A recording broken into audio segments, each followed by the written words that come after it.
Bonsoir, c'est un plaisir pour toute l'équipe d'une fois par mois de vous retrouver fidèles à notre rendez-vous sur TV5 Monde. Le jeudi soir, vous le savez, nous vous proposons une fois par mois avec Xavier Lambrecht pendant 1h30 d'approfondir avec les meilleurs experts quelques thèmes d'actualité qui nous intéressent tous en France et ailleurs. Privation et luttes intestines, le sort des Palestiniens ne s'est pas amélioré depuis leurs dernières élections. Bien au contraire, la communauté internationale refuse de financer le Hamas refuse de reconnaître Israël et le nouveau gouvernement israélien refuse évidemment toute négociation. Mais partons d'abord pour la Colombie. Dans ce magnifique pays ravagé par la violence et les trafics de coca, des élections présidentielles auront lieu dans 10 jours. Sont-elles ou non porteuses de paix civile, comme le proclament tous les candidats?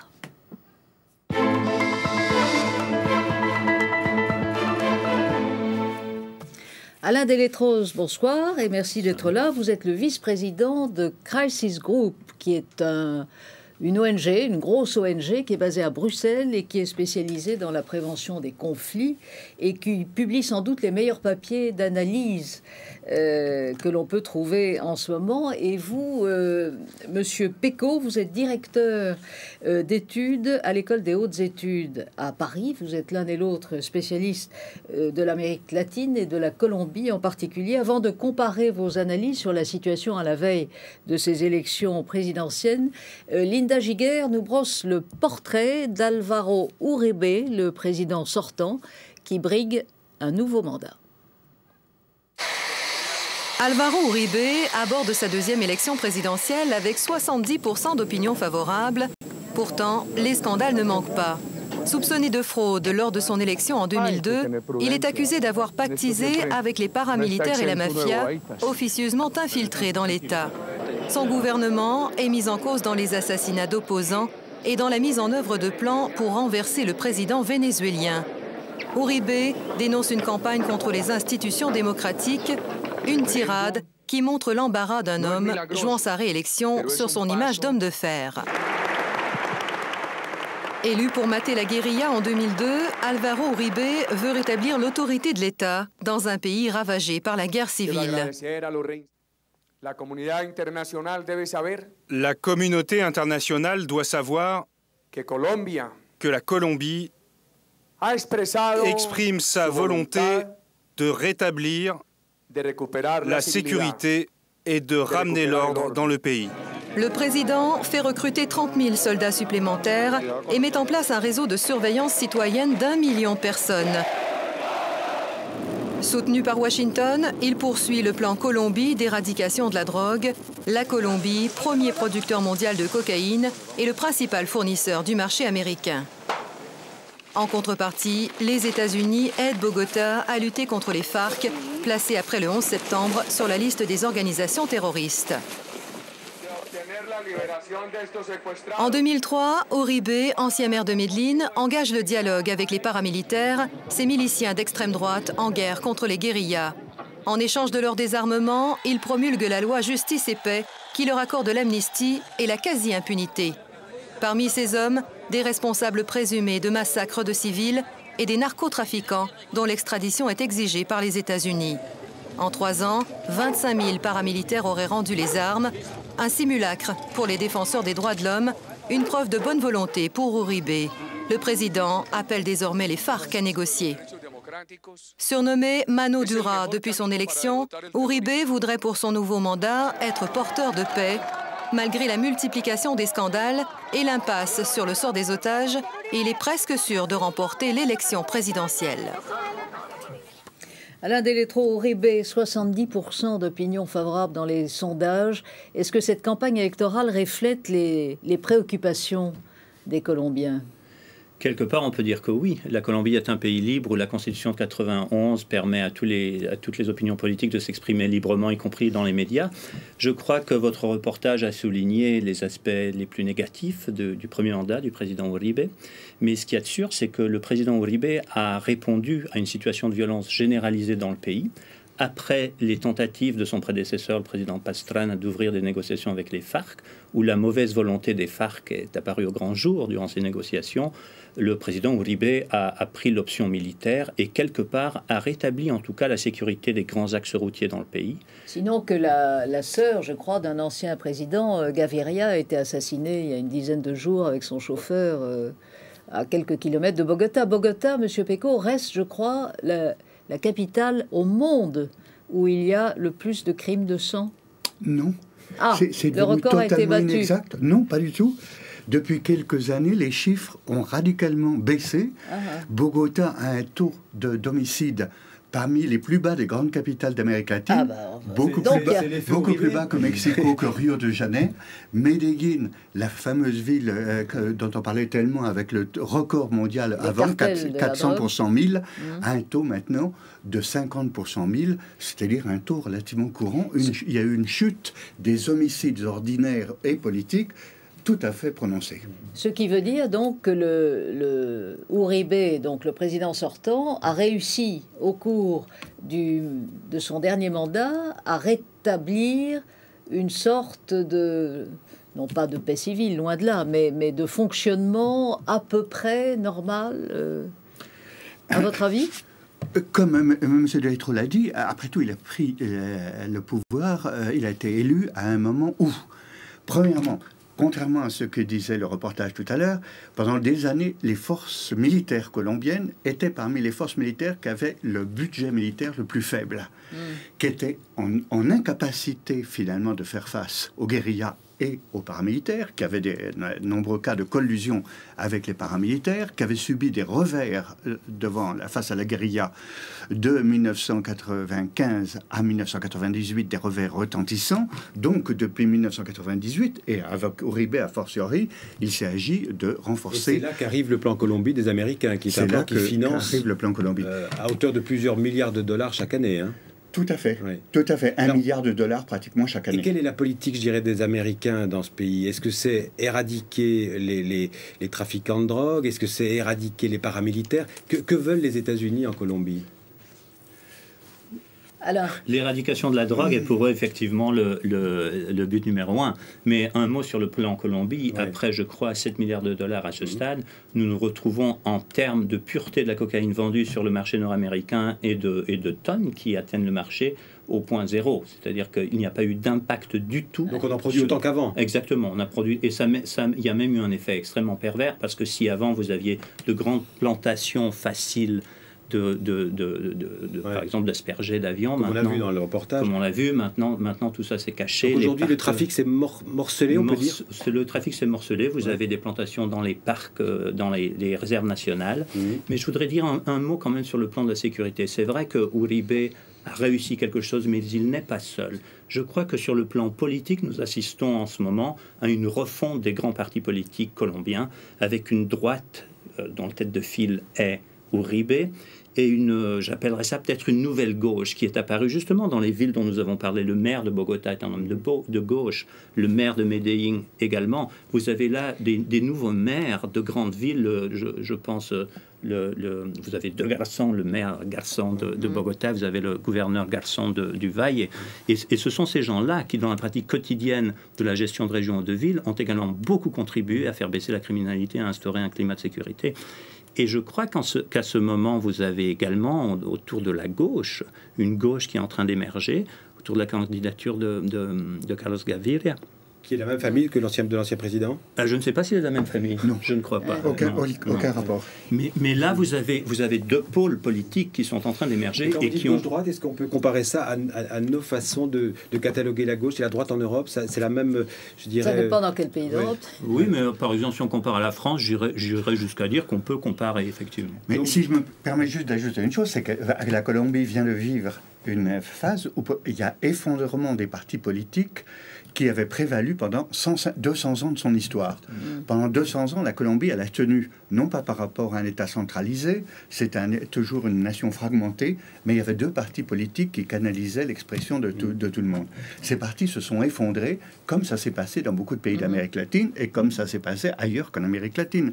Et donc, en faveur d'Uribe, on a assisté pour la première fois à un phénomène d'opinion Et l'opinion qui a consisté à prendre au sérieux pour la première fois le conflit. Avant Uribe, tous les Colombiens ne cessaient d'osciller entre parler avec les guérillas ou, au contraire, être tolérants à l'égard de tous les abus commis par les paramilitaires. Là, il y a une ligne qui n'exclut pas, effectivement, les collusions encore des forces militaires avec les paramilitaires. Mais donc, ça reste bien la question centrale et l'axe de la vie nationale en Colombie. Que faire avec les guérillas? Que faire avec les quelques 5000 civils qui ont été pris en otage? Ça reste véritablement le point central, à votre avis, Alain, de la... J'ai tendance à dire que ça reste un point fort et central de la politique colombienne, mais également avec ce que vous venez de souligner, c'est-à-dire la grande question, c'est l'espace de la production et du trafic de cocaïne. Qui occupera cet espace? Cet espace n'est jamais resté inoccupé en Colombie. On a vu dans les images la démilitarisation des milices paramilitaires. Est-ce que c'est une réalité ou bien est-ce que c'est une comédie? Alors, une comédie, ça serait trop sévère. Non, je crois que c'est une réalité. On a des armes certains pour en réarmer d'autres par ailleurs. Non, on en des armes. Je ne crois pas qu'on en réarme d'autres, en tout cas pas le gouvernement. Le gouvernement a tout intérêt à faire en sorte que ce soit les forces armées qui fassent le travail, parce que ces forces armées, son budget militaire est fortement financé par les États-Unis. Et aux États-Unis, vous avez quand même un contrôle par toutes les ONG de défense des droits de l'homme qui ont une voix au Congrès américain lors des prises de décision budgétaires. Mais je crois que sur les paramilitaires, le gros problème, c'est que toute la partie réintégration des paramilitaires est très mal préparée. Et vous avez maintenant des paramilitaires démobilisés qui entrent à nouveau dans les multiples réseaux de criminalité plus ou moins organisés qui existent en Colombie. On va en reparler. Mais d'abord, en plus, je pense que le problème, c'est le danger d'une reconversion politique dans certaines régions des paramilitaires qui ont laissé de côté les armes, mais qui ont une influence déterminante sur les pouvoirs locaux. Ouais. Et donc l'idée qu'elles peuvent se reconvertir en force politique importante localement. Pour terroriser toute la population. Alors on l'aura compris, la drogue est au cœur des luttes du pouvoir en Colombie, paramilitaires d'extrême droite, guérilla prétendument d'extrême gauche, et au milieu une population civile prise en otage dans tous les sens du terme. Une véritable guerre dont les pays consommateurs de drogue, et on va en parler, sont aussi responsables. Linda Giguère. Depuis 50 ans, la Colombie est déchirée par une guerre civile qui a fait plus de 200 000 morts. D'un côté, les guérillas qui mènent une lutte armée contre le pouvoir. De l'autre, les paramilitaires créés pour éliminer la rébellion. Fortement armés et structurés, paramilitaires et guérillas se partagent le territoire en zone d'influence. La terreur et la violence sont force de loi. Les populations n'ont d'autre choix que de fuir, de collaborer ou de mourir. La guerre civile a fait 3 millions de déplacés en Colombie. Les forces armées révolutionnaires de Colombie sont le plus puissant mouvement de guérilla. D'influence marxiste, considérée comme organisation terroriste par les États-Unis et l'Europe, les FARC comptent 17 000 combattants et contrôlent le tiers du territoire colombien. Elles tirent leur financement de 3 sources principales: le racket auprès des populations qu'elles contrôlent, le trafic de drogue et les prises d'otages dont elles tirent des rançons. Les Nations Unies accusent les FARC de graves violations des droits de l'homme. En 50 ans, 5 présidents ont tenté en vain de négocier avec elles. Deuxième guérilla, l'Armée de libération nationale. Inspirée par la révolution cubaine, l'ELN compte 4000 combattants, principalement déployés dans les zones pétrolières. L'ELN se finance grâce à un impôt de guerre auquel elle assujettit les multinationales. Comme les FARC, elle pratique l'enlèvement. Des discussions sur un calendrier de négociation sont en cours à La Havane. Dans l'autre camp, les milices paramilitaires d'extrême droite. Nées à la fin des années 60 pour protéger les intérêts des propriétaires terriens contre les rebelles, elles contrôlent aujourd'hui 60% de la production de la drogue en Colombie. Bras armés des narcotrafiquants, les paramilitaires sont soupçonnés d'être liés à l'État, encadrés par l'armée. On les tient pour responsables de massacres de masse et de violations des droits de l'homme. En 2003, le président Uribe a entamé des négociations qui ont débouché sur la démobilisation de plusieurs milliers de combattants. Alain Delétro, sur le sort des civils, parce que de plus en plus dans les conflits que vous analysez, on voit bien que ce sont les civils qui sont toujours à la fois les victimes et les enjeux. En Colombie, est-ce que l'opinion publique, les familles, en quelque sorte, chaque famille a une histoire tragique d'enlèvement, de rançon, d'assassinat, en tout cas dans les grandes villes ou dans les milieux... Oui, une très large partie de la population colombienne a été touchée par ce conflit de plus ou moins près. Mais c'est vrai ce que vous dites, le chiffre de 3 millions de déplacés, c'est un des records du monde pour un conflit qui est pratiquement oublié. Vous en parlez ce soir, mais dans les médias occidentaux, on n'entend plus du tout parler de la Colombie.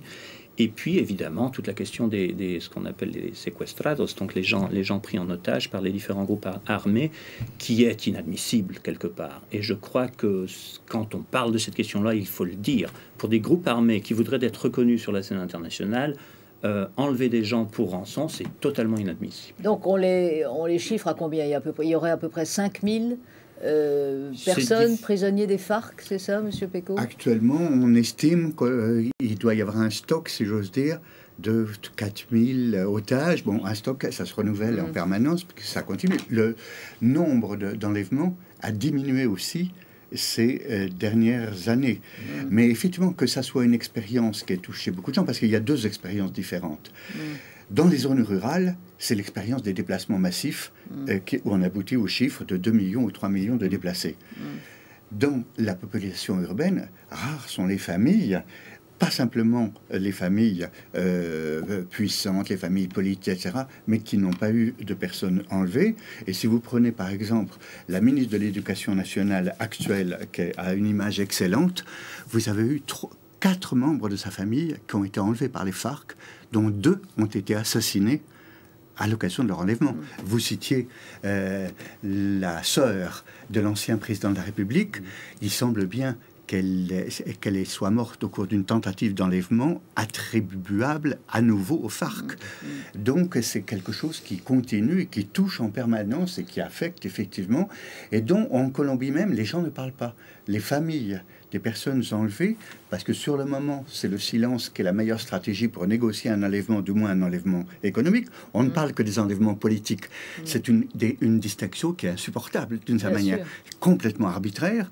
Et d'autre part, les enlèvements économiques, les gens négocient ça, chacun dans leur coin, avec des intermédiaires, et n'en parlent pas. Quand vous dites enlèvement économique, c'est enlèvement crapuleux? Crapuleux pour rançon. Contre rançon, mais maquillé de façon plus ou moins politique. Non, même pas. Même pas. Et très souvent, les FARC utilisent de la délinquance commune pour la première étape, pour l'enlèvement, si ça se passe en ville, et la délinquance commune passe ensuite la personne séquestrée aux FARC pour la négociation. Alain Delotro, quand on parle de la Colombie en Europe, on pense tout de suite évidemment aux FARC. Alors justement, ces FARC, au départ, c'est une milice d'extrême gauche avec une idéologie marxiste. Aujourd'hui, qu'est-ce qu'il reste de cette idéologie? Il en reste quelque chose, et je fais partie de ceux qui pensent qu'il faut prendre au sérieux ce qui reste de cette idéologie. Il en reste probablement plus grand-chose, puisque les FARC se sont transformés, comme d'ailleurs les paramilitaires, dans la plus grande organisation de trafic de cocaïne de la région. C'est pourquoi, comme nous le disions dans cette émission, les FARC ne sont pas en recherche de fonds pour financer leur guerre. Elles disposent de suffisamment de revenus. Mais si nous enlevons totalement, ou si nous dénigrons l'aspect idéologique du combat des FARC, je ne vois pas sur quelle base on pourra engager un jour des négociations avec elles. Mais qu'est-ce qu'ils veulent aujourd'hui? Ils veulent le pouvoir, ou ils veulent contrôler totalement le trafic de drogue eux-mêmes? C'est quoi leurs objectifs? La dernière fois que j'ai parlé moi-même avec un commandant des FARC, mais cela remonte à peu près à 2 ans, la réponse a été: nous voulons rapprocher le communisme de Bogota. Mais à partir de là, ça devient... ils veulent effectivement instaurer un régime communiste en Colombie. Et à partir de là, le programme est un programme marxiste, mais quand on voit la manière dont ils s'y prennent, entre autres avec ce commandant-là, je lui ai posé la question: comment est-ce que sa vision marxiste de la société est compatible avec les enlèvements de personnes? Et il m'a dit: pour nous, d'autant que ce ne sont pas les plus riches qui en souffrent, comme l'a souligné M. Pécaud. Et sa réponse a été de me dire: pour nous, lorsqu'un paysan a pu s'acheter un véhicule, c'est un riche.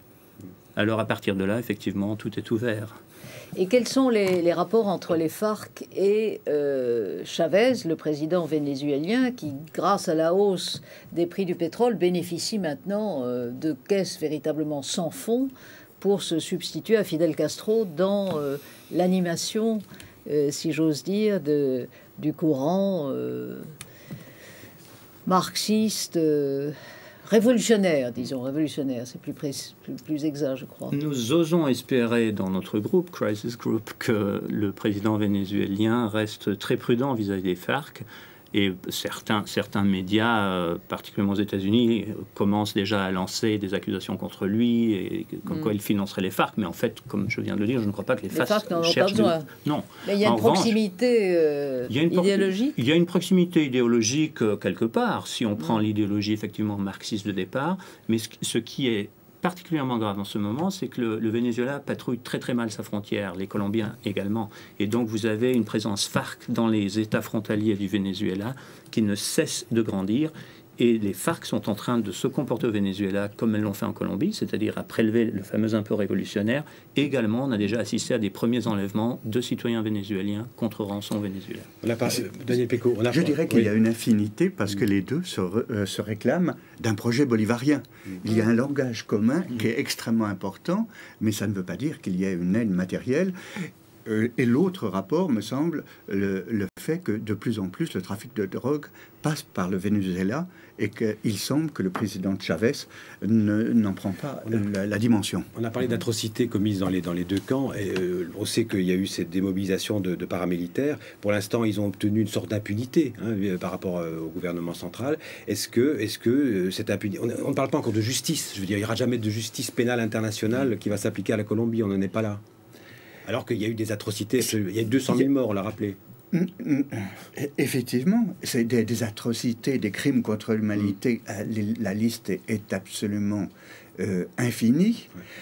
La seule chose, ce n'est pas une impunité absolument totale. Les peines maximales dans les cas où les gens reconnus comme ayant participé à ces crimes, les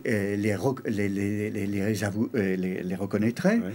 La peine maximale est de 8 ans. Donc, c'est relativement dérisoire. La seule chose, c'est que n'importe quel président de la Colombie est amené à se soucier des conditions aussi de négociation le jour venu avec la guérilla. Les guérillas n'accepteraient jamais les conditions qui ont été posées pour les paramilitaires. C'est-à-dire, aucun leader guérillero n'accepterait de courir le risque d'une condamnation à 8 ans. Alors précisément, en France, en tout cas, il y a un cas parmi les centaines d'otages, donc civils, prisonniers des FARC, il y a un cas qui émeut et qui mobilise périodiquement l'opinion publique, c'est celui d'Ingrid Betancourt, qui détient la double nationalité française et colombienne. Elle est otage des FARC depuis plus de 4 ans maintenant. Linda Giguère. Symbole du calvaire oublié des otages en Colombie, Ingrid Betancourt est enlevée par les FARC le 23 février 2002 avec sa collaboratrice Clara Rojas. La candidate des Verts à la présidentielle tentait de rejoindre l'ancien fief de la guérilla après la rupture la veille des pourparlers de paix. Ingrid Betancourt fait partie des 5000 personnes séquestrées en Colombie, hommes d'affaires, humanitaires, policiers, militaires, touristes et plus rarement personnalités politiques. On compte une 60aine de ces otages, une monnaie d'échange précieuse pour les FARC qui, en contrepartie de leur libération, exigent celle de 500 guérilleros emprisonnés. Les premières nouvelles d'Ingrid Betancourt arrivent 5 mois après sa disparition. Une vidéo d'une 20aine de minutes. Amaigrie, elle critique la politique du président sortant Pastrana. À ses côtés, sa directrice de campagne enlevée avec elle.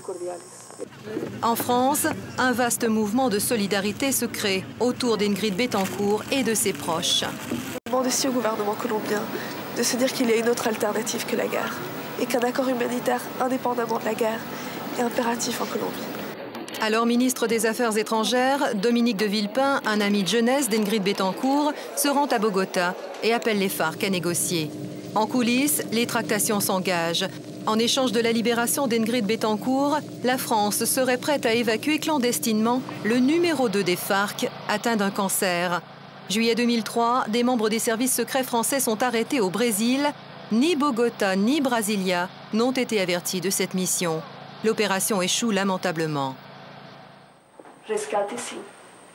Août 2003, nouvelle vidéo d'Ingrid Betancourt.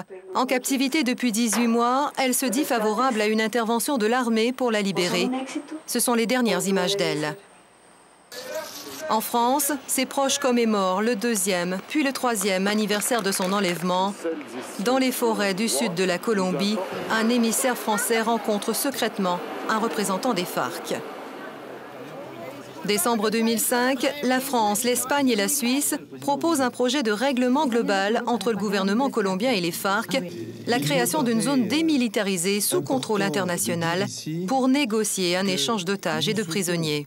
Je crois que dans ces cas-là, il faut toujours préférer le dialogue à la violence. Proposition acceptée par Bogota, mais rejetée par les FARC, qui refusent toute négociation avec le président Uribe. Plus de 4 ans après l'enlèvement d'Ingrid Betancourt, les négociations pour sa libération et celles des autres otages sont au point mort. La réélection annoncée du président Uribe à la fin du mois ne laisse guère présager de nouvelles avancées. Alain Delétro, cette idée d'une zone démilitarisée, est-ce que cela peut être à la fois géographiquement et symboliquement l'amorce d'une négociation entre le pouvoir politique à Bogota et les FARC? Je pense que le fait que le président Uribe, ces jours en pleine campagne, parle beaucoup de cela et qu'au fil des jours, il semble proposer une zone dont la surface serait de plus en plus large, est effectivement un signe qui va dans le bon sens. Mais en fait, le problème va rester. Je crois qu'il est difficile pour les FARC de libérer les otages en ce moment, en pleine campagne électorale. Et en fait, elles détiennent, comme on le voit, elles détiennent des gens qui passent dans les médias, qui créent une ambiance internationale autour des FARC et qui rappellent au monde que le conflit existe. Et là, les FARC, quelque part, ont accès aux médias internationaux grâce à cela aussi. Donc, paradoxalement, la cristallisation sur le cas d'Ingrid Betancourt serait contre-productif? J'aurais tendance à le croire, y compris pour Ingrid elle-même. Mais ça, c'est une question toujours extrêmement délicate lors de prise d'otages.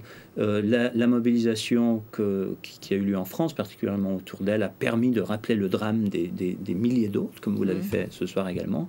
Mais il est clair que du fait de l'image médiatique en Europe actuellement d'Ingrid, ça a dépassé la France à ce stade, me porterait à croire que les FARC la retiendront jusqu'au dernier jour.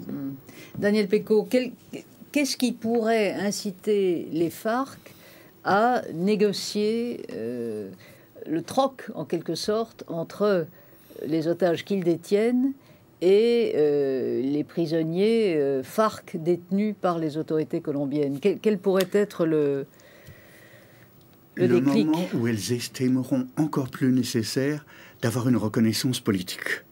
Pour l'instant, elles sont considérées comme organisations terroristes. Et de surcroît, elles ne sont pas reconnues comme dans un état de belligérance et comme partenaires politiques.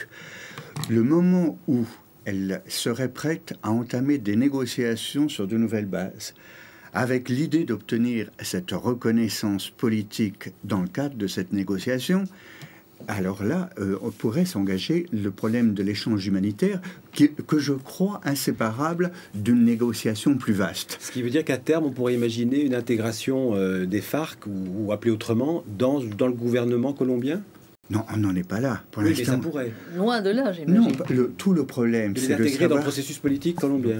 D'un processus politique qui, d'une part, reconnaîtrait donc leur qualité, leur mérite au cours de cette lutte sociale, qui accorderait un certain nombre de transformations sociales, et je pense personnellement qu'il leur accorderait un certain pouvoir local, dans la mesure où après, la force des FARC... Parlons clair, ça veut dire un pouvoir sur la drogue? Ben, ils l'ont déjà. C'est la difficulté. Donc c'est pour ça que le problème est inséparable de la solution qu'on trouve pour la drogue, parce que les FARC ont un pouvoir local depuis, cela c'est vrai, depuis 30 ans. Donc on pourrait imaginer qu'on leur reconnaîtrait ce pouvoir local. Mais il se trouve que ça coïncide largement avec les zones de culture de la drogue. C'est pour ça que le problème est si compliqué, parce qu'il faut encore trouver une issue donc à ce problème du trafic de drogue. Et pour l'instant, nous en sommes loin du compte, puisque les cultures n'ont pas régressé.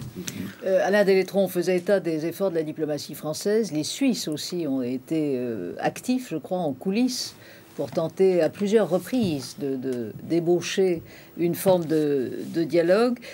Jusqu'à quel point est-ce que dans l'opinion publique en Colombie, les FARC trouvent un courant de sympathie?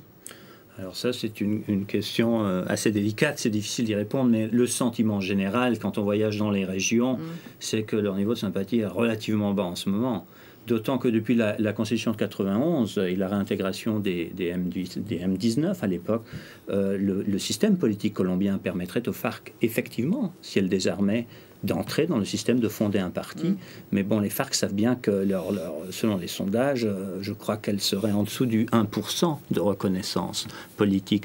Non, je crois que la question pour les FARC en ce moment et pour la Colombie, ça va être de ce dont on parlait tout à l'heure, cette montée de cette nouvelle gauche. Vous avez effectivement un problème clé en Colombie, qui est le problème de l'injustice sociale. Ce n'est pas le seul pays de la région, mais là, il est fort. Malgré une croissance économique forte. Oui, effectivement. Mais c'est quand même, par exemple, sur le plan de la possession de la terre, c'est le seul pays de la région andine qui n'a jamais connu une réforme agraire.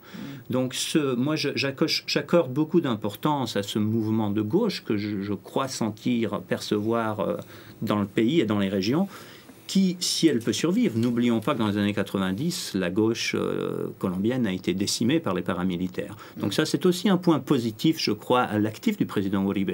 Vous avez maintenant des personnalités de gauche qui font campagne. Qui sont encore très bas dans les sondages, hein, 13-15%, quelque chose comme ça. Oui, mais ils viennent de dépasser l'autre grand parti traditionnel. Donc, il y a une évolution. Il y a une évolution. C'est actuellement le deuxième candidat dans la préférence. Mais surtout, je crois qu'il y a un terrain idéologique que cette gauche doit enlever aux FARC. C'est-à-dire avoir un projet très clair de meilleure répartition des richesses et plus particulièrement de la terre. Et ce que je trouve quand même assez positif dans le développement actuel de la Colombie, c'est que ces leaders de gauche font campagne, dirigent de grandes villes, dirigent des départements et on ne les tue pas. Ça, c'est nouveau dans l'histoire colombienne. C'est déjà un progrès. Les élections présidentielles en Colombie, donc dans 10 jours. Daniel Pécaud, Alain Delétro, merci. Merci beaucoup. La France aime les commémorations et tente ainsi d'apaiser sa mémoire collective. Dorénavant, le 10 mai consacre la célébration de l'abolition de l'esclavage. Cette année, des cérémonies ont eu lieu à Paris, dans les grands ports français qui firent jadis fortune sur les trafics d'esclaves, et aussi au Sénégal, dans l'île de Gorée, plaque tournante du tri et de l'expédition par cargaisons entières de cette marchandise humaine. Le 10 mai marque en France l'adoption de la loi dite Taubira, du nom de la députée de Guyane, qui fit voter en 2001 le texte caractérisant l'esclavage comme un crime contre l'humanité.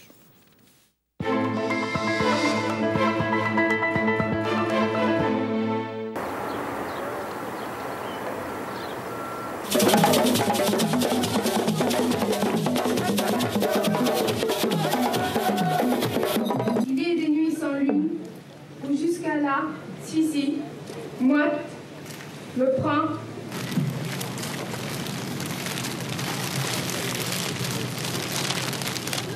Pour la première fois de son histoire, la France se recueille et se souvient de cette blessure insupportable et ineffaçable qu'est l'esclavage dans l'histoire de l'humanité.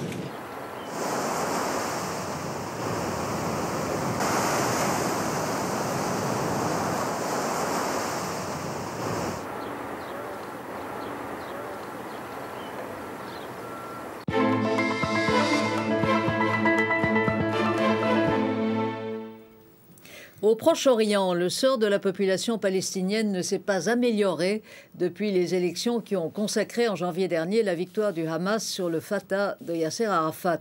La communauté internationale a coupé officiellement les vivres. En Israël, Ehud Olmert a formé un gouvernement de coalition soudé sur le refus de toute négociation avec un mouvement qui continue de réclamer la destruction de son État.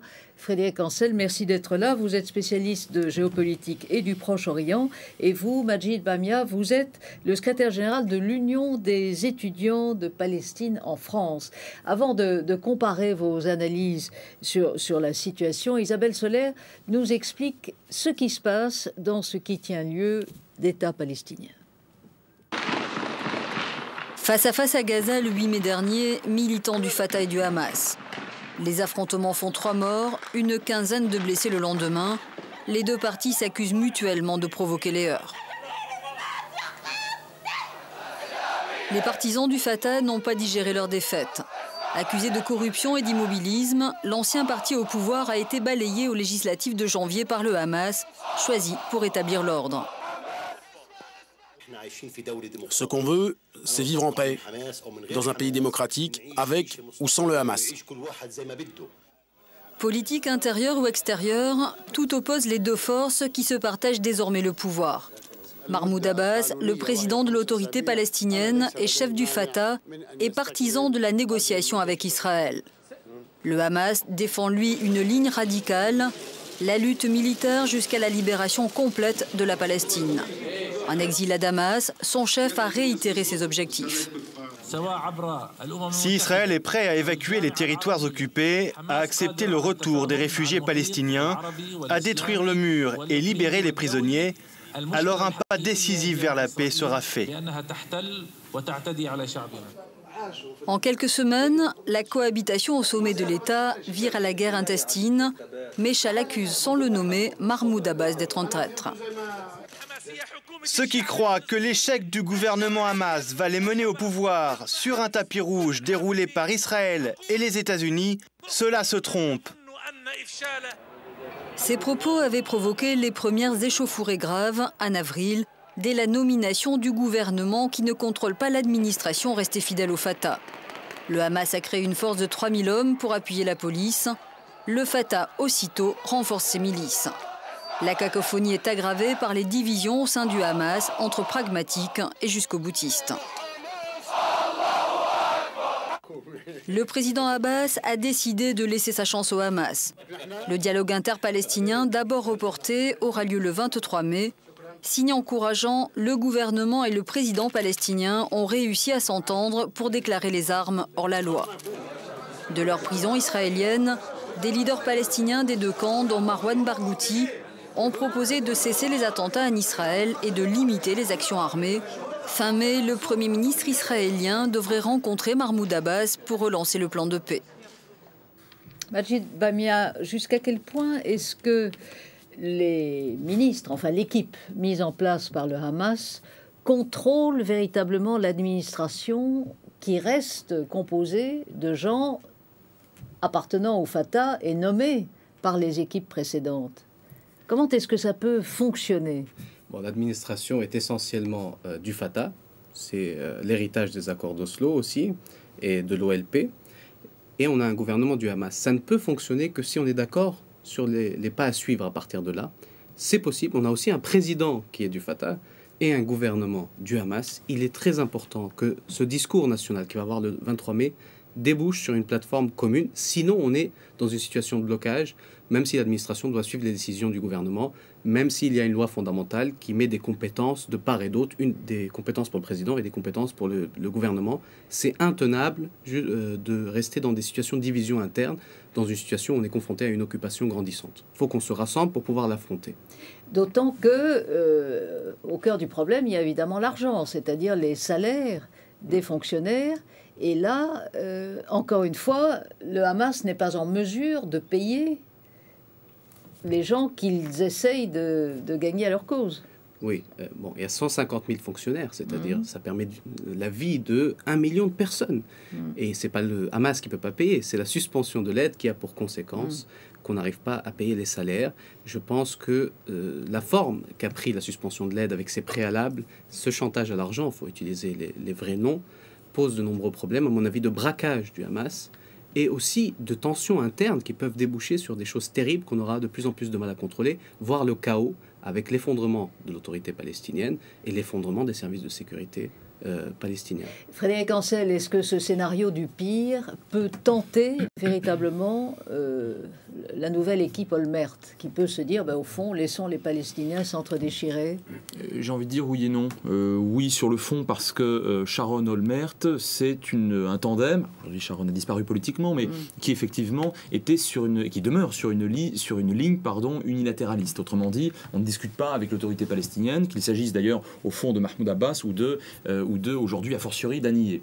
Cela dit, aujourd'hui, avec un taux de croissance économique de 5% par an, avec une victoire diplomatique pratiquement sans précédent, qui a consisté pour Israël à voir non seulement les États-Unis, mais Bruxelles, l'Union européenne, refuser tout dialogue avec le Hamas, avec une barrière de sécurité ou une cloison de séparation qui fonctionne. Appelons ça un mur. Un mur sur 25 km. Pour le reste, c'est une barrière qui fonctionne assez, voire très bien face aux kamikazes.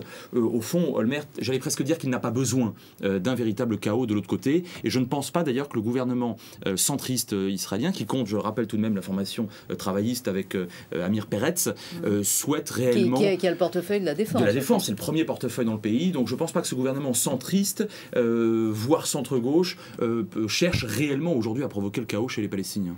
Alors, tout de même, Frédéric Ancel, le Hamas a été élu. On a fait le pari des élections. Est-ce que l'isoler, la question d'ailleurs se pose aux deux, est-ce que l'isoler, finalement, ce n'est pas à terme le renforcer ?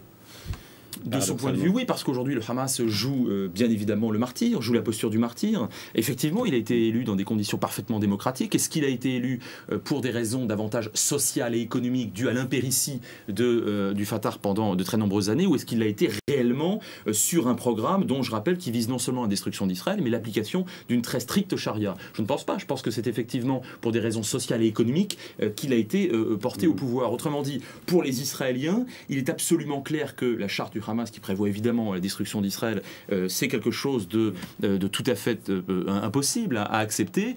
En revanche, je suis assez optimiste à court et moyen terme parce qu'au fond, on a vu un gouvernement israélien rétrocéder les fameux droits de douane qu'il devait à l'autorité palestinienne, mais à condition effectivement que ça revienne sous l'autorité en quelque sorte de Mahmoud Abbas. Et je rappelle d'un mot que une série de mesures constitutionnelles ont été prises, ont été votées avant les élections de janvier, les élections palestiniennes de janvier, qui ont permis à la présidence palestinienne de renforcer ses prérogatives. C'est ce qui, me semble-t-il, aujourd'hui donne, si vous voulez, ajoute au rapport de force favorable d'Abbas par rapport à son gouvernement Hamas. Mais précisément, Majid Bamia, que sait-on des rapports aujourd'hui entre la présidence et le Premier ministre palestinien? Il y a une décision qui est prise à la présidence de respecter le vote des Palestiniens. Ça serait la moindre des choses puisque le président tire aussi sa légitimité des élections. Ce qui est important et ce que je voudrais rappeler sur ce qui a été dit précédemment, c'est que ce n'est pas seulement les questions internes qui ont poussé au vote du Hamas, c'est aussi l'absence de perspective politique des négociations, puisqu'Abbas a été élu sur ce programme-là de négociation avec les Israéliens. Et c'est sur ce programme-là qu'il veut attirer le Hamas aujourd'hui. Quelle est sa crédibilité du moment où il y a encore la construction du mur qui continue, l'annexion de la vallée du Jourdain qui continue, la décision d'Olmert de tracer unilatéralement des frontières qui divisent le possible État palestinien? Et donc, amener le Hamas sur ce terrain, il y a justement, le Hamas n'est pas monolithique. Il y a des gens au sein du Hamas qui font des pas petit à petit vers le Fatah. Notamment Ismail Haniyeh, qui est le Premier ministre et qui montre une tendance plus modérée. Mais ce que je veux dire, c'est que dans ce dialogue palestinien, le grand absent qu'on oublie souvent, c'est Israël et c'est la communauté internationale. Le 23 mai, autour de cette même date, Olmert sera en train d'aller rencontrer Bush. Et s'ils nous refont le cirque que nous avaient fait Sharon et Bush, c'est-à-dire de décider seuls, à deux, ce qu'allait être le résultat des négociations, ce dialogue interpalestinien n'a aucune chance d'aboutir, puisque si on n'offre pas de perspective, le président a été déjà lourdement décrédibilisé, il le sera totalement. Et à ce moment-là, croyez-moi, le rapport de force sera en faveur du chaos, ni du Hamas, ni du Fatah. Mais le président palestinien lui-même était à Strasbourg avant-hier. Il fait aussi une tournée évidemment en Europe pour convaincre les gouvernements et jusqu'à un certain point les opinions publiques de la nécessité de reconduire l'aide. Est-ce que chez les Palestiniens, les coupables, entre guillemets, ce sont, je mets évidemment Israël à part, mais les coupables, ce sont forcément les Américains et les Européens? De la suspension de l'aide? Oui, je pense... ça a un certain poids. Et bon, on espère que, certains espèrent dans la communauté internationale, que les gens vont se dire c'est la faute du Hamas, il est incapable de gérer nos affaires. Je le dis, s'il existait des perspectives, ça serait le cas. S'il y avait une autre option sur la table, les gens se diraient mais pourquoi le Hamas ne la prend pas? Or, au bout du compte, ils vont se demander comment on va encore poser des préalables à l'occupé sans aucun préalable à l'occupant, sans aucune garantie de sortie de crise. Et c'est ça ce qui est totalement indécent, ce qu'on a expliqué quand on a été accueilli à certains ministères ou des conseils, on leur a dit, mais ce n'est pas possible, la forme que vous avez prise de préalables nouveaux, alors que c'est des préalables que les Palestiniens ont déjà remplis, la reconnaissance d'Israël, la reconnaissance d'accords passés à cessation de la violence. Enfin, pas le Hamas, précisément. Pour un certain nombre de points, l'OLP, la représentante légitime du peuple palestinien, c'est ce qu'ont demandé aussi les prisonniers qui viennent du Fatah, du Hamas, mais aussi du Djihad et du FPLP. Mais ce qui est intéressant là-dessus, c'est qu'il y a une trêve qui est conclue, notamment par le Hamas, c'est-à-dire que le respect de la cessation de la violence. Il y a 2 jours, il y a 7 morts palestiniens, puisque Israël continue les exécutions extrajudiciaires. Ces conditions-là ne sont pas remplies par Israël. Il y a eu aussi un attentat en Israël. Oui, mais le Hamas respecte la trêve jusqu'à aujourd'hui. Ce que j'essaie de dire, c'est qu'il y a une chance, une opportunité qui est en train d'être gâchée par des préalables qui sont injustifiés sous cette forme-là. On peut poser des conditions à des négociations si la possibilité des négociations est ouverte. On ne peut pas dire c'est un préalable et que l'occupant peut continuer à construire le mur, à annexer, à coloniser, entre-temps, sans qu'on puisse rien lui demander et sans aucune sanction possible. On va y revenir, mais en tout cas, ce qui est sûr, c'est que sans cette aide internationale, les territoires palestiniens sont ingérables. Sans l'aide européenne et américaine, on l'a dit, pas de salaire pour les fonctionnaires et aussi le risque d'une explosion sociale. On y est à 2 doigts. L'Union européenne va tenter de reprendre son aide sans passer par le gouvernement dirigé par les islamistes du Hamas. Isabelle Soler. Partisans d'une ligne dure vis-à-vis du Hamas, les États-Unis ont finalement accepté le 10 mai dernier des concessions. Devant la situation explosive des territoires, étranglés par l'embargo financier, le gouvernement Bush consent le versement d'une aide d'urgence aux Palestiniens. Un revirement que les récents événements rendaient improbable. Le 1er mai, l'émissaire international au Proche-Orient remettait sa démission. Le Hamas a conquis les Palestiniens, mais c'est une organisation avec laquelle il est très difficile de négocier. Dès l'annonce de la victoire du Hamas en janvier, les États-Unis affichaient leurs intentions. Le Hamas est une organisation terroriste et nous ne traiterons pas avec lui. Sitôt le nouveau gouvernement en place, les Européens coupaient leur financement. Pour le moment, il n'y aura plus de paiement versé à ou via l'autorité palestinienne. Un coup dur pour les territoires totalement dépendants des subsides internationaux. En 2005, l'Union européenne, premier donateur, avait versé comme chaque année 500 millions d'euros, les États-Unis près de 300 millions. De son côté, Israël refuse de payer les 39 millions d'euros de droits de douane et taxes diverses qu'il doit mensuellement. Résultat, 160 000 fonctionnaires en colère ne sont plus payés depuis 3 mois. Début avril, le Hamas décide de faire appel à la générosité des pays arabes. La Ligue arabe a collecté 54 millions d'euros. La Syrie, l'Iran, le Qatar et l'Arabie saoudite ont promis des dons que seul le Qatar a versés à ce jour. Problème, l'argent est bloqué par les banques arabes. L'annonce du déblocage d'un fonds d'urgence par le Quartet est saluée par le gouvernement palestinien. Nous espérons que cette aide va arriver très rapidement pour éviter une catastrophe humanitaire. Le Hamas tente d'améliorer son image auprès de la communauté internationale. Un de ses ministres a été reçu en Scandinavie et espère l'être par d'autres pays de la communauté. Une perspective redoutée par Israël qui craint de voir se fissurer le front anti-Hamas. Majid Bamia, il y a quand même un paradoxe pour les Européens et les Occidentaux dans leur ensemble. C'est qu'au fond, l'Union européenne est le premier bailleur de fonds pour les Palestiniens. Ensuite, les États-Unis. Que font les pays arabes depuis 50 ans? Ces pays arabes, parmi lesquels quelques-uns des régimes les plus riches de la planète. Que font-ils et comment se fait-il que les Palestiniens ne s'insurgent pas davantage contre cet extraordinaire manque de solidarité, alors que dans les discours, bien évidemment, cette solidarité est de rigueur? Question très difficile et très polémique. Mais évidente, vous me l'accorderez. Il y a eu des aides versées par les États arabes pendant très longtemps. Aujourd'hui, ça risque d'être plus compliqué. C'est aussi des régimes qui n'ont pas toutes les marges de manœuvre, surtout aujourd'hui où ils sont mis sous pression. Les Palestiniens se sont fait très vite à l'idée que ce n'est pas les États arabes qui allaient leur permettre d'aller vers la liberté, la libération. Malgré les richesses pétrolières. Malgré les richesses pétrolières, ça fait un petit moment qu'on n'en a pas parlé de façon politique sérieuse. Malgré la solidarité des populations, c'est des régimes qui ont tellement de problèmes internes, tellement dans leur rapport extérieur, des faiblesses, que c'est probablement pas d'eux que viendra la solution pour les Palestiniens, et ils le savent, et on a fait de cette cause une cause universelle. Simplement, si vous me permettez une remarque, la question palestinienne n'est pas une affaire humanitaire. Ce n'est pas une question simplement verser les aides.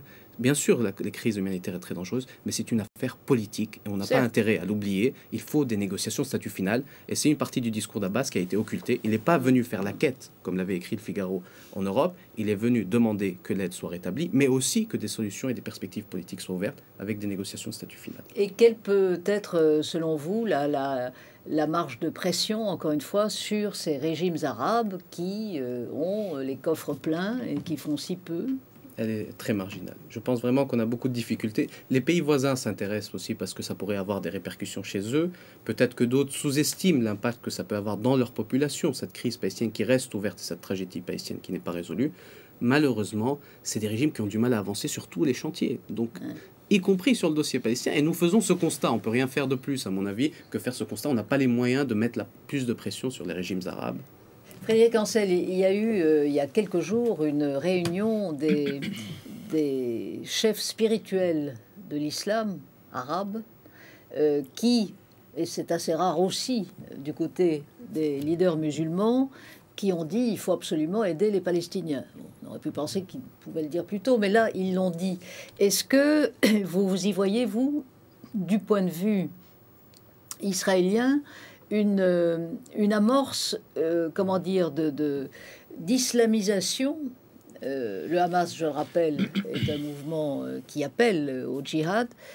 Une amorce d'islamisation du problème palestinien. Alors cette islamisation du problème palestinien, on en a déjà vu un certain nombre d'aspects, notamment à Camp David II, lorsqu'il s'agissait de négocier pour Arafat face à Barak et sous l'égide de Clinton, la question de Jérusalem. Un certain nombre de chefs d'État arabes et musulmans non arabes avaient appelé à l'époque Arafat en lui disant « Écoute, le problème de Jérusalem, ça ne te concerne pas que toi, ça concerne tout l'islam. » Alors évidemment, ça pose un problème parce que si on globalise ou si on religiosise, pardonnez-moi ce néologisme affreux, la question non seulement de Jérusalem, mais la question israélo-palestinienne de manière générale, ça va considérablement gêner les futurs dirigeants, les actuels et les futurs dirigeants palestiniens. C'est le premier point. Le deuxième point, c'est que les Israéliens ne le craignent pas beaucoup pour une raison simple, et je comprends très bien que Magid ne le dise pas de manière plus forte.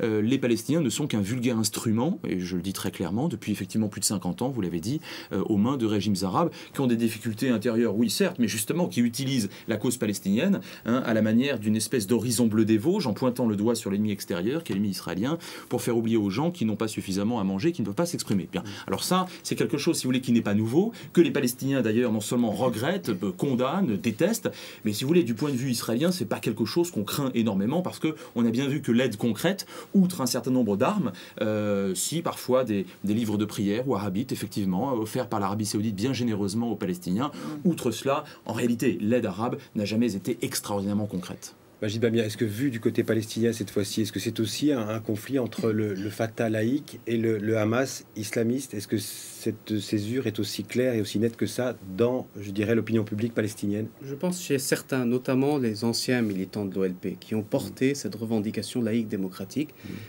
et qui sont surpris aussi par le résultat des élections. Il faut accepter que l'islam politique est une force qui existe dans la région et savoir comment régler de façon institutionnelle les difficultés qui peuvent s'opposer avec elle. Mais il faut aussi comprendre que cette société reste multiculturelle, multiconfessionnelle, multipartite, et on n'a pas intérêt à ce que cette diversité se perde dans cette région du monde.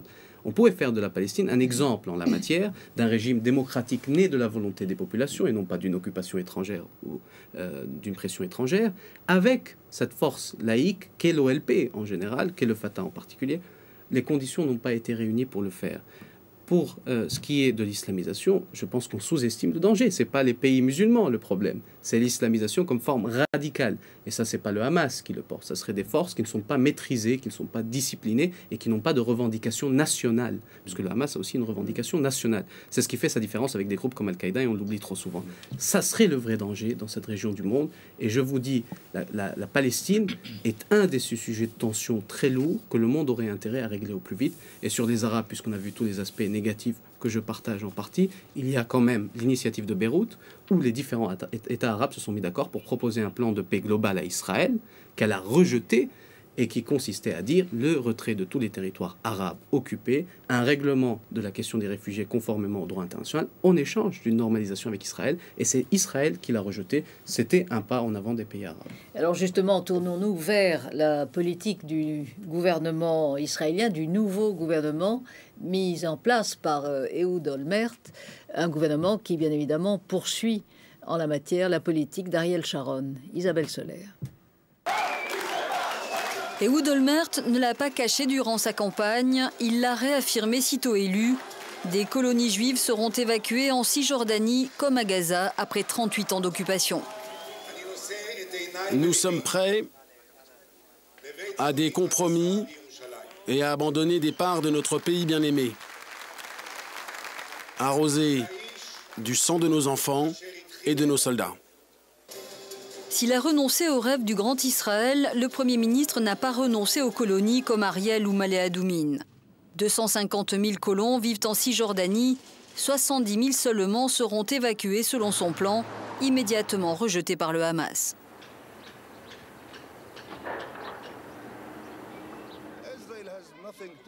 Israël n'a rien à offrir aux Palestiniens. Chaque fois, nous perdons notre temps. Le Premier ministre israélien menace d'exécuter son plan de redécoupage de façon unilatérale, c'est-à-dire sans négociation avec les Palestiniens. Il espère utiliser le mur de sécurité en construction comme future frontière de l'État. 243 km sont déjà construits sur les 650 prévus, qui engloberont les colonies les plus importantes. Une grosse perte territoriale pour le futur État palestinien, 57 000 hectares, soit la moitié de la Cisjordanie. L'eau est un autre enjeu majeur. Depuis la guerre de 1967, elle profite massivement aux colons juifs. Ehud Olmert espère obtenir l'appui des Américains, alliés indéfectibles d'Israël. Il y a un an, c'est pourtant au président palestinien que George Bush a porté son soutien. Je crois que le peuple palestinien est capable de se gouverner lui-même en paix avec ses voisins. Je crois qu'Israël, pour sa sécurité, devrait aider à la création d'un État palestinien. Ehud Olmert a donné 6 mois à Mahmoud Abbas pour négocier, mais les divisions entre Palestiniens rendent difficile l'adoption d'une position commune face à Israël. Frédéric Ancel, l'opinion publique en Israël, et on l'a senti au cours de la dernière campagne électorale, semble maintenant tellement fatiguée, y compris ceux qui se mobilisaient et militaient pour la paix. Il y a une telle lassitude, semble-t-il, qu'au fond, cette idée... voilà, ils sont là, mais on ne veut plus rien avoir à faire avec eux et on essaie tant bien que mal de continuer. Est-ce que c'est ça qui domine, selon vous, aujourd'hui? Oui, cette lassitude, elle est intéressante parce qu'elle s'exprime de deux points de vue.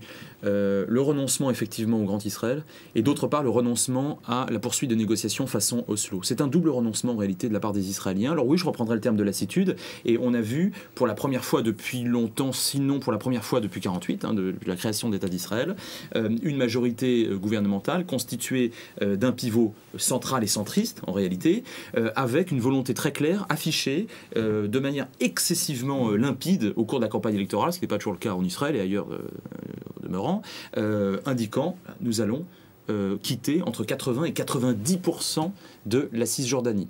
Alors, tout à l'heure, on rappelait à travers ce reportage que, et je crois que Magid le disait aussi, les implantations en Cisjordanie, au fond, pour l'instant, elles ne sont pas entravées. Non seulement ça, mais elles continuent. Certaines d'entre elles se développent. C'est exact. 6 mois avant le retrait total et définitif de la bande de Gaza, c'était le cas aussi pour Gaza. Autrement dit, c'est très facile pour un gouvernement israélien de maintenir la pression, en quelque sorte, sur les Palestiniens en disant, écoutez, soit on négocie sérieusement à nos conditions, soit nous poursuivons cette politique d'implantation.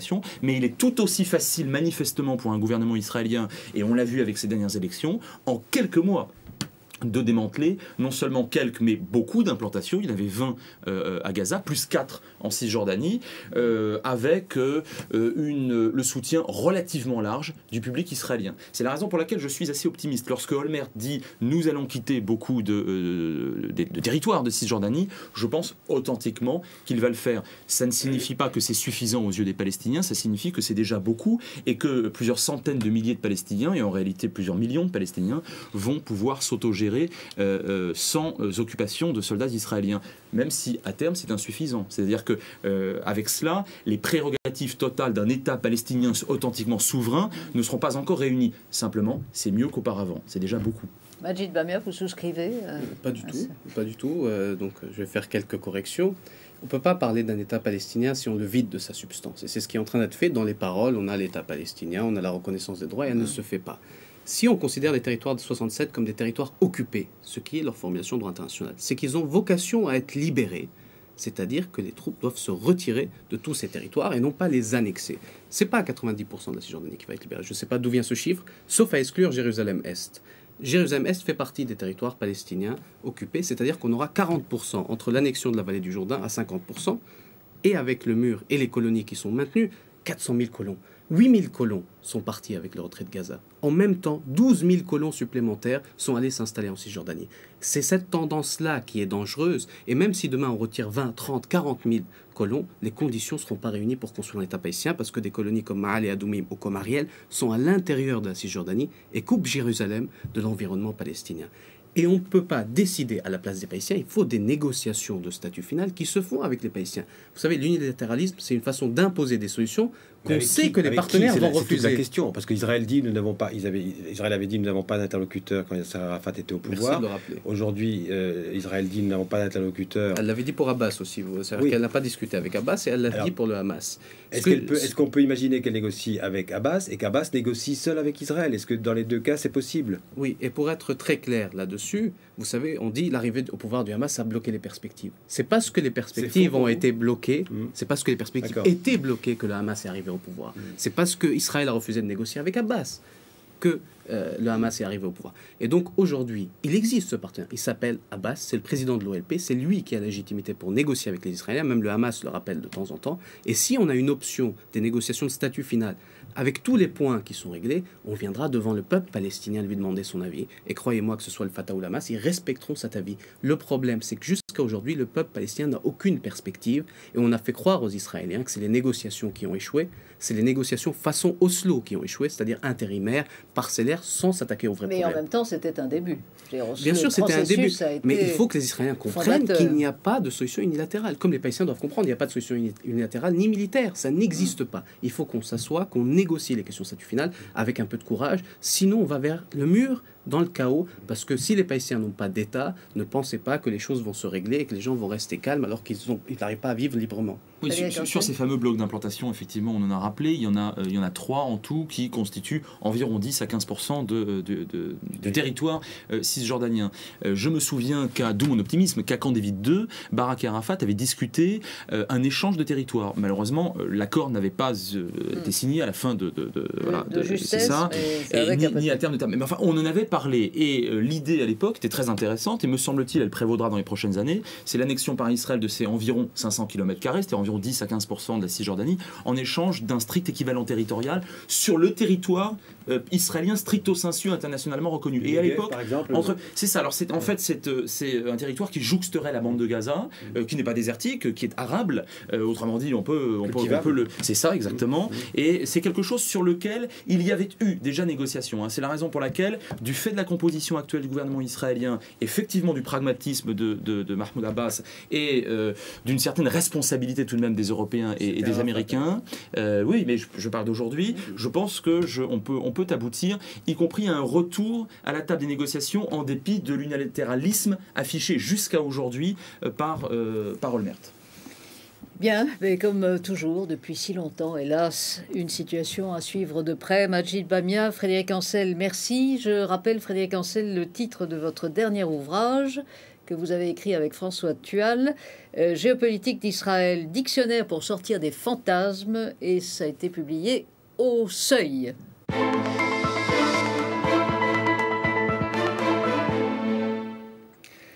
Notre page photo avec Le Monde 2, Soraya Hossein, bonjour. Bonjour. Vous êtes photographe et nous allons voir que vous vous êtes intéressé aux coulisses du Lido, qui est un des cabarets les plus célèbres de Paris. Alors on va tout de suite voir avec vous la première photo que vous avez ramenée du Lido. Alors celle-là, comment vous la légenderiez ? Alors ça, c'est la montée des marches de 2 danseuses. Ouais. Pour moi, c'est les danseuses paraissaient assez mécaniques, en fait. Elles paraissent un peu comme des robots. Parce que j'imagine que vous en avez fait des dizaines, des centaines des photos. Vous travaillez en numérique? Pas du tout, non. En argentique. En argentique. Oui, oui. Et vous avez passé combien de temps dans les coulisses, comme ça? Environ 1 an et demi. 1 an et demi? Oui, en fait, le sujet a commencé depuis octobre 2004. Et il a pris fin il y a encore 15 jours. J'étais là-bas. Pour achever... pour faire justement le portfolio pour le Monde 2. Cette photo-là, alors vous l'avez choisie pourquoi, celle-là? Vous l'avez fait pour... Celle-ci, c'est plus un choix avec la directrice photo du Monde 2, parce qu'il y avait vraiment, une perspective, une dynamique de cette image qui était assez intéressante. Et vous, au moment de la prendre, qu'est-ce qui vous intéressait dans cette scène? En fait, j'étais complètement dans le noir et c'est le flash qui a figé toutes les danseuses. Je pense que la première danseuse devait être en train de poser pour moi. Ouais. Celle-ci, c'est le seul homme du portfolio. Il y a des danseurs aussi au Lido. Et il apparaît un peu comme un dompteur, comme une poupée de cire aussi. Un peu l'identique de la première image, justement. Alors ça, c'est très étrange. On a l'impression d'une photo des années 60, d'un film d'espionnage. Oui, là, elle est un peu atypique, en fait, par rapport au Lido. On aperçoit vraiment la grandeur des danseurs. Moi, je suis toute petite. Ah oui, d'accord. C'est une contre-plongée. C'est un peu le sexy chic, on va dire. Un petit peu, oui. Ouais. C'est-à-dire que le format, oui, c'est quoi? C'est obligatoire 1m80 ou... Il me semble, 1m80, oui. En plus, elles ont 10 cm de talons en plus. Et toutes les photos que vous avez prises, c'est pas sur scène, c'est toujours dans les coulisses. Absolument, oui. Pourquoi ce choix? Jamais sur scène. Parce qu'il y a vraiment un monde complètement hors norme. Mieux de se taire, hein, parce que on a loupé la... Voilà, pour ça, justement. Alors quoi, c'est sans commentaire Je pense, ouais. Enfin, oui, c'est un peu la féminité. Et on voit pas le bleu de la porte, mais... Je vais quand même dire à ceux que ça intéresse qu'elle s'appelle Stéphanie. Oui, c'est la danseuse principale du Lido, du cabaret. Et c'est assez... elle est assez électrique, en fait, cette image. Mais c'était peut-être un risque de la mettre dans un portfolio, je sais pas. Pourquoi? Elle parle beaucoup, en fait. Elle est assez forte. Ça veut dire qu'elle éclipse les autres? Non. Non, elles se ressemblent, mais il y a de la nudité, donc... Et là, c'est plus pudique, là. Qu'est-ce qui se passe, là? Ils s'embrassent, ils se parlent, Je pense que c'est plutôt un moment d'abandon de la part de danseurs. On arrive à la fin du show, et peut-être qu'ils sont fatigués, en fait, derrière leur... Derrière les maquillages et les paillettes? Absolument, oui. Derrière l'outrance du maquillage, on a l'impression qu'ils sont complètement abandonnés. Ils se laissent un peu partir avant d'entrer sur scène, je sais pas. Vous avez pu travailler sans problème? On vous a laissé vous mélanger aux comédiens, aux danseurs? Oui, mais je n'ai pas eu vraiment d'échange avec eux, justement. J'étais un peu comme une petite souris dans un espace, mais absolument aucun échange. D'ailleurs, elles n'ont pas vraiment le temps. Tout est un peu... Rien n'est laissé au hasard, en fait. Tout est réglé comme papier à musique. Absolument, oui. C'est un espèce de rituel qui se passe tous les soirs. Et moi, je n'ai pas eu du tout d'échange avec elle. Les peu de fois où j'ai eu des échanges avec elle, elle se mettait à poser pour moi et c'était absolument pas ce que je recherchais. C'est pas ce que vous vouliez. Ça, c'est le tableau final. Oui, peut-être la photo la plus classique, en fait, du portfolio. Les plumes. Les plumes et le final aussi de la revue. Est-ce que votre reportage, ça a changé l'image que vous aviez, vous, avant de le faire, d'une revue parisienne? Oui. Ça a changé. En quel sens? J'avais beaucoup vu d'images liées au Lido, liées à la revue, au cabaret, aux coulisses, et tout était un peu... tout était très classique, en fait. On sublimait une certaine femme, on sublimait un cabaret. Et moi, je suis partie dans une écriture beaucoup plus brute, assez rock'n'roll, justement. Et j'avais plutôt envie d'être authentique à ce que je voyais, à ce que je vivais. Merci pour ces photos, Soria Hossein. Merci. Merci. Un an déjà, l'actualité va vite et balaie nos mémoires. Avec le recul du temps, pourtant, quelques images restent présentes dans nos esprits. Petit rappel de ce qui faisait les titres des journaux télévisés il y a un an tout juste, et vous verrez, ce n'est pas sans ironie par rapport à l'actualité d'aujourd'hui.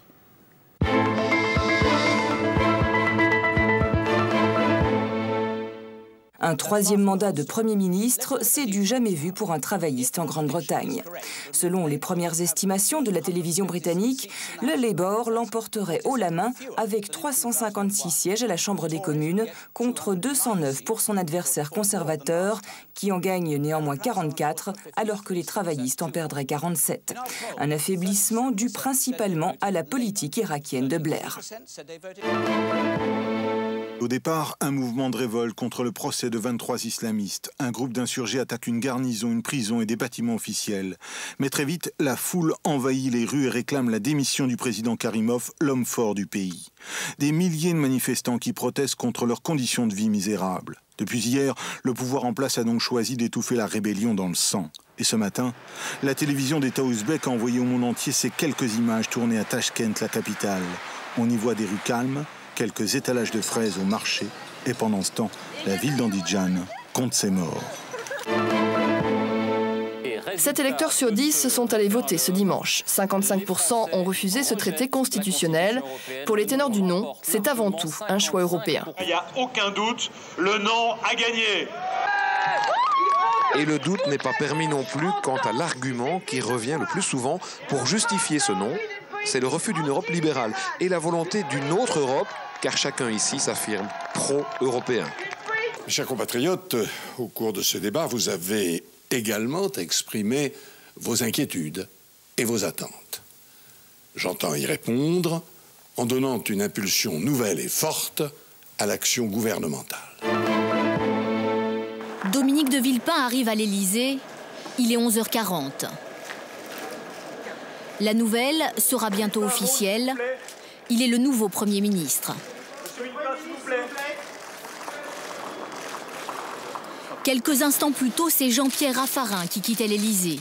Il vient de remettre sa lettre de démission à Jacques Chirac. Sur le perron, la poignée de main est vigoureuse. Les sourires sont affichés. Jacques Chirac tient manifestement à saluer celui qui a été son Premier ministre pendant 3 ans.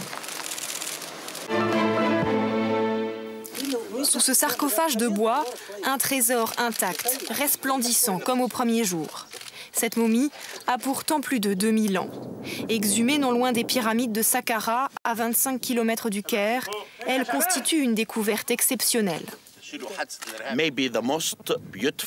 C'est peut-être la plus belle momie jamais découverte en Égypte. Elle a un masque en or. Le corps est recouvert d'un cartonnage sur lequel les Égyptiens ont peint les plus belles scènes que j'ai jamais vues de ma vie sur une momie. Il y a un an, c'était le 16 mai 2005, après 6 ans de manifestations, le Parlement du Koweït, dans le Golfe, modifie la loi électorale et accorde le droit de vote aux femmes. Myriam Mascarello. Un parlement exclusivement masculin, 9 heures de débat suivies attentivement depuis la tribune réservée au public et l'explosion de joie au son de l'hymne national. Après des années d'attente, les Koweïtiennes viennent de conquérir le droit de voter et d'être élues. Seul bémol à cette victoire, les femmes devront exercer ce droit en se conformant aux normes islamiques. Une formule vague, mais imposée par les députés ultraconservateurs.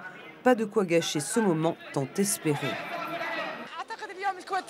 C'est un jour historique pour les femmes au Koweït. Je crois que nous venons de remporter une victoire. La victoire de la liberté sur l'ignorance. La victoire du développement sur le terrorisme. Désormais, les femmes du Koweït ont le droit à la parole au Parlement. Après 6 ans de bataille parlementaire, les députés islamistes ont donc fini par s'incliner. Depuis 1999, ils refusaient d'approuver le décret promulgué par l'émir Jaber al-Hamed al-Sabah, partisan de la réforme. L'égalité des sexes est pourtant inscrite dans la constitution koweïtienne. Quant aux femmes, elles n'ont jamais désarmé. En juillet dernier, elles avaient même organisé de fausses élections, rien que pour elles, à l'occasion du renouvellement du Parlement. Désormais, le corps électoral va donc passer de 145 000 personnes à plus de 350 000. L'amendement doit encore être approuvé par l'émir Jaber et publié au journal officiel. Il devrait entrer en vigueur dans les 15 jours. Et que se passe-t-il dans le reste du monde arabe? Eh bien, les droits civiques des femmes ont fait quelques progrès, quelques timides progrès. Stéphane Stasi. Pour la première fois de sa vie, cette femme va mettre son bulletin dans une urne. Ce jour-là, elles sont 16 000 à pouvoir participer comme elle à ce scrutin municipal partiel.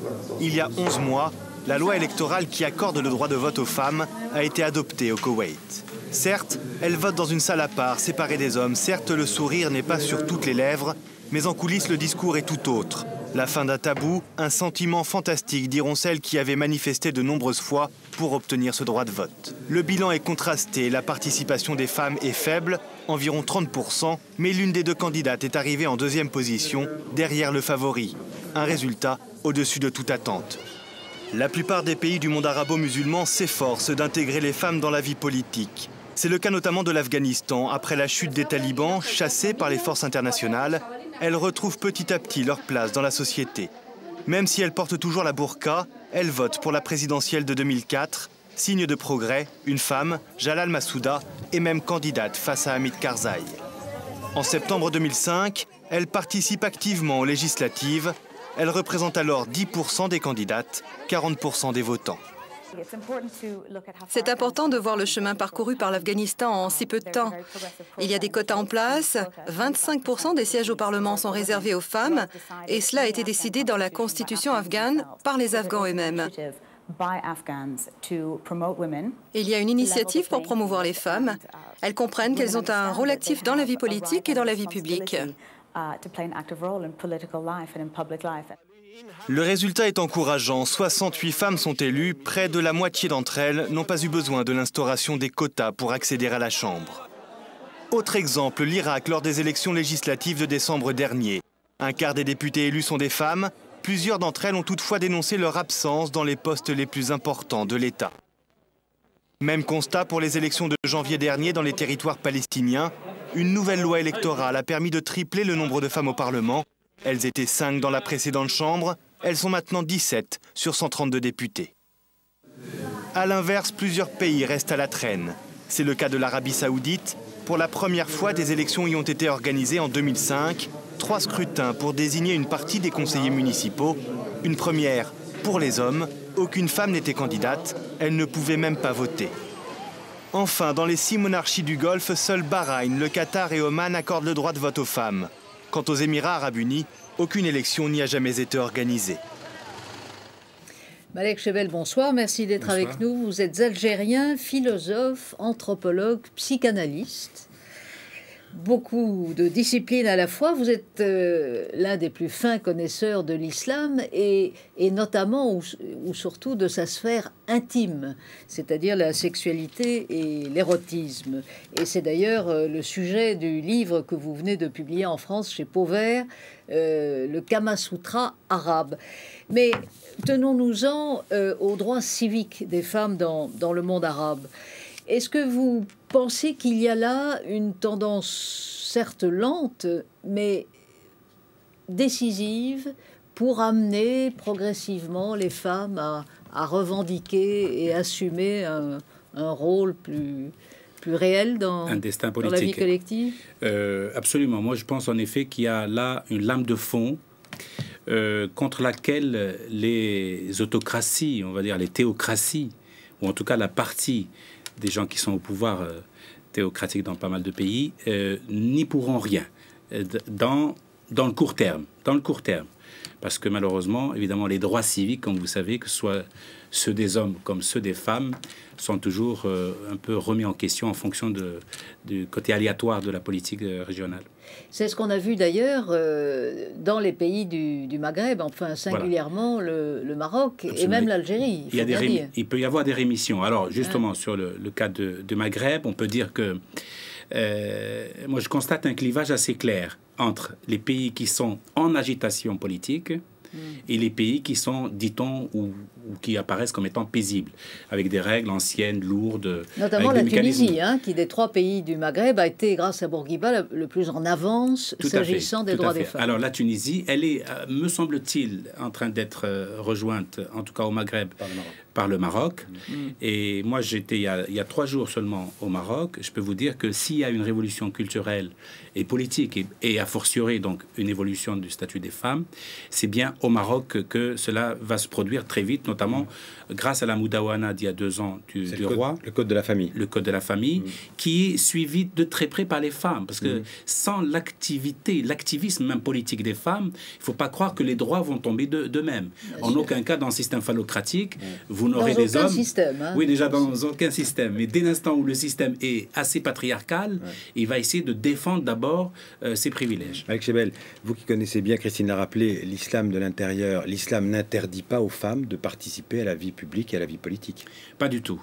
Non seulement il ne l'interdit pas, mais dans l'islam primitif, les femmes avaient un rôle politique éminent. Je vous signale seulement qu'autour du prophète, il y avait déjà beaucoup de femmes. Le prophète était entouré de beaucoup de femmes qui avaient un point de vue et qu'elles ne se gênaient pas de le donner, ce point de vue, au prophète lui-même. Rappelez-vous qu'à la mort du prophète, Aïcha, l'une de ses femmes, a mené une guerre contre Ali, l'un des califes prétendant au califat, qu'elle avait perdu malheureusement. Donc elle était à la tête d'une armée, véritablement. Et dans tous les cas de figure, Khadija, sa première femme, était une grande commerçante, une femme à poigne, une femme d'affaires. Et donc elle jouait un rôle politique éminent au sein de Quraysh, la tribu du prophète, et toutes les femmes autour du prophète et même au-delà, les femmes des compagnons et les femmes par la suite qui étaient versées un peu dans le savoir, avaient un rôle éminent en termes politiques. Et alors à partir de quel moment est-ce que les sourates et puis les interprétations du Coran qui, dans une religion sans hiérarchie, et en tout cas du côté sunnite, est libre de toute interprétation par le premier imam, enfin pas l'imam, mais le premier moufti autoproclamé, en fait. Alors, donc c'est quoi? C'est tout simplement le patriarcat qui, progressivement, ça a été la même chose dans l'Église chrétienne pendant longtemps. Oui. Mais si je puis dire, l'islam est venu au 7e siècle et il a voulu donc révolutionner les relations, d'abord horizontales, si vous voulez, entre les hommes entre eux, les hommes et les femmes dans la société, mais également verticales. Vertical, ça a marché, le lien à Dieu, et le déficit est patent dans les relations horizontales. Quid de la relation homme-femme et de la place de la femme dans un système patriarcal bédouin qui devait se régénérer de toute façon. Mais alors, là, la carence, enfin le déficit, il est venu sur le temps. C'est-à-dire, quand les théologiens, un siècle après l'avènement de l'islam, se sont rendus compte que la société nouvelle était fondée sur le droit musulman, sur le fiqh, sur la charia, la fameuse charia qui gouverne encore quelques pays et qui est l'ennemi des femmes jusqu'à maintenant, eh bien, quand ils se sont rendus compte que c'était le véritable pouvoir au détriment du pouvoir politique, il y a une usurpation du théologique par rapport au politique, ils ont corsé la chose et ils se sont arrogés tous les droits régaliens en tant qu'homme, en tant que théologien, en tant que juriste. Et donc, le 9e siècle, je dis, pour paraphraser, pour être rapide, le 9e siècle est l'ennemi de la femme musulmane. Pourquoi? Parce que c'est au 9e siècle que la codification de tout le lien à la femme, de la place de la femme dans la société a été fait. Parce que la charia était close au 9e siècle. Et 12 siècles plus tard, qu'est-ce qu'on peut espérer? Eh bien, on peut espérer beaucoup de choses. Déjà, la femme peut se battre avec des arguments décisifs qui sont le Coran et le comportement du prophète, comportement exemplaire du prophète, qui a force de loi dans certains cas. Quand vous dites que la femme peut se battre, ça veut dire quoi? À travers des associations? Absolument, d'une manière légale, évidemment. Il faut qu'elle se batte à travers les associations, les structures. Et puis, il y a des textes internationaux auxquels la plupart des États ont souscrit, en principe. Alors, il se trouve que, justement, l'un des éléments, là aussi, je remarque un autre clivage, c'est que là où l'analphabétisme des femmes est très fort, là se trouve en fait le déficit, et il est là, marqué par rapport au savoir, par rapport à l'accès à l'éducation. Exactement. Quand vous avez j'ai des chiffres très intéressants, je veux dire 74% des femmes au Yémen sont analphabètes.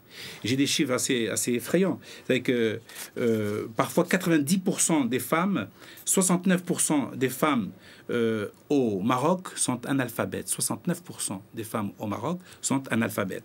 À partir de là, 73 en Mauritanie. Donc il y a un rapport entre l'analphabétisme et le droit des femmes, et le non-droit des femmes. L'analphabétisme est un indice absolument éclairant qui nous montre l'état d'évolution de la situation de la femme par rapport aux politiques. Parce qu'une fois que la femme a compris où se trouvent ses droits et que c'est ni la loi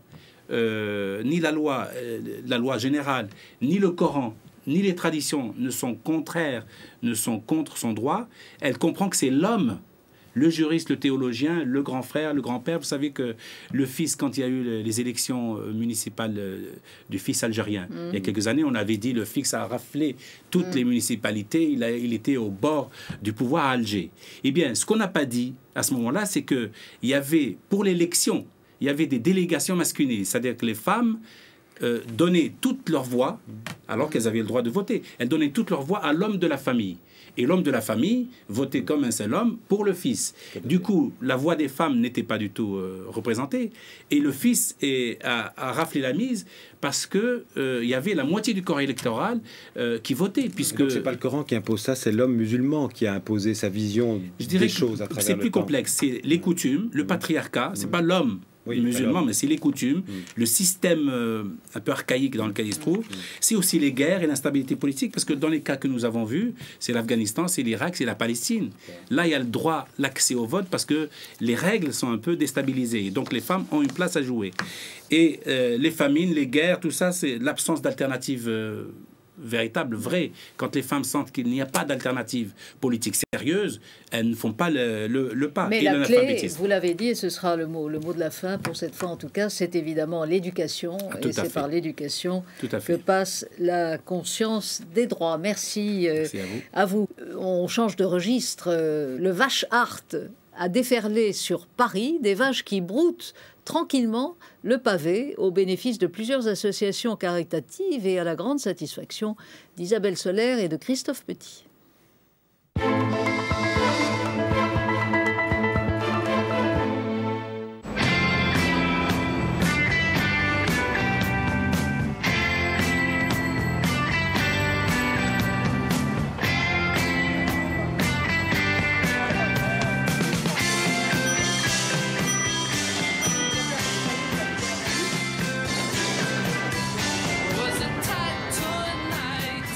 La première exposition a eu lieu à Zurich en 1998. L'idée était d'intégrer la campagne dans la ville. C'est une idée suisse, ce qui explique la thématique de la vache. Et ensuite, les Américains ont adoré le concept et ont développé d'autres expositions dans le monde entier, à commencer par Chicago, New York, jusqu'à Paris aujourd'hui.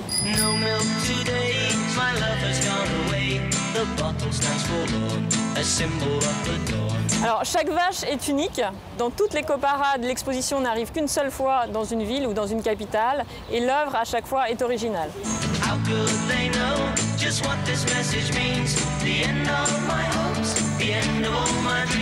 Alors voici la vache à main, la vache réalisée par l'artiste Marika de Moro pour l'hôtel Plaza Athénée. Cette vache représente en fait l'univers des bagagistes du monde hôtelier.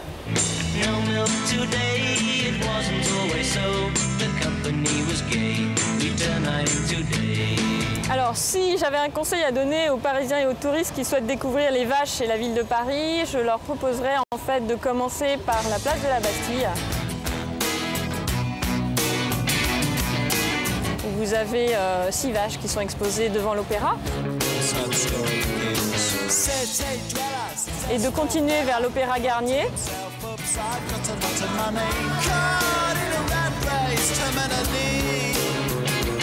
Jusqu'à les Champs-Élysées, avenue Montaigne, avenue Matignon, pour enfin terminer le périple sur la place de la Défense.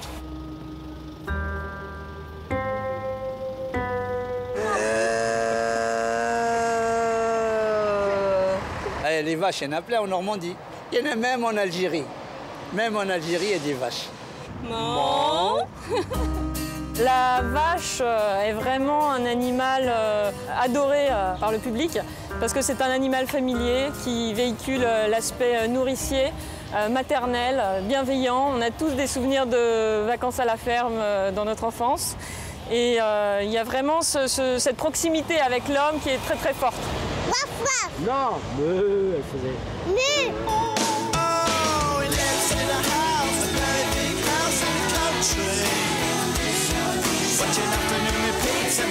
Les gens peuvent élire leur plus belle vache puisqu'il y a le Grand Prix du public. Vous pouvez jouer en fait sur le site internet vachard.fr ou téléphoner à un numéro 08 que vous trouverez sur toutes les plaques, mais à condition de voir les vaches.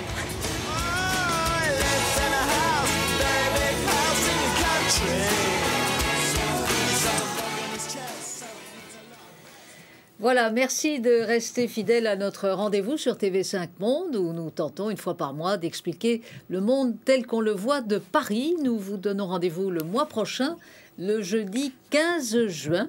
Exactement, et d'ici là, vous nous envoyez toutes vos remarques, vos critiques, vos suggestions, donc à une fois par mois, tout attaché, @tv5.org. Et rendez-vous le mois prochain pour un nouveau numéro d'une fois par mois.